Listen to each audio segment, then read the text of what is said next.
స్వామి వివేకానంద తన జీవితంలో ఓ బహిరంగ సభను ఉద్దేశించి తొలిసారిగా ప్రసంగించింది భాగ్యనగరంలోనే అని అతి కొద్ది మందికి తెలుసు. 1893 ఫిబ్రవరి 10 నుంచి 17 వరకు భాగ్యనగరంలో పర్యటించిన స్వామి వివేకానంద ఫిబ్రవరి 13న సికింద్రాబాద్ మహబూబ్ కాలేజీలో my mission to the west అంటే పాశ్చాత్య దేశానికి వెళ్ళడం వెనుక నా ఉద్దేశం అనే అంశంపై తొలి చారిత్రక ప్రసంగం చేశారు. యూరోపియన్లు, మేధావులు, విద్యావేత్తలు, యువకులు సహా సుమారు 1000 మంది మహబూబ్ కాలేజీలోని వివేకానందుని ప్రసంగాన్ని తిలకించారు.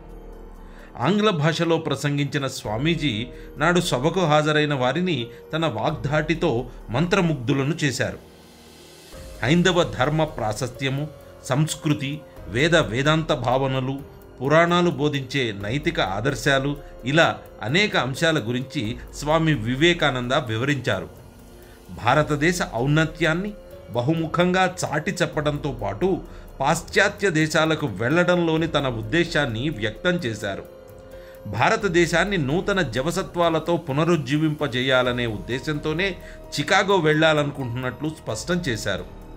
అమెరికాలోని చికాగోలో విశ్వమత ప్రతినిధుల సభలో పాల్గొనడానికి వెళ్లే ముందు హైదరాబాద్ బహిరంగ సభలో ప్రసంగించడం ద్వారా తన ఉపన్యాస నైపుణ్యాలను పరీక్షించుకున్నట్లు స్వామి వివేకానంద తన శిష్యులతో స్వయంగా చెప్పారు. స్వామి వివేకానందలో ఆత్మవిశ్వాసం ఇనుమడింపచేసే భాగ్యనగర పర్యటన ఆ తర్వాత విశ్వవేదికపై జైత్రయాత్ర కొనసాగేలా చేసింది.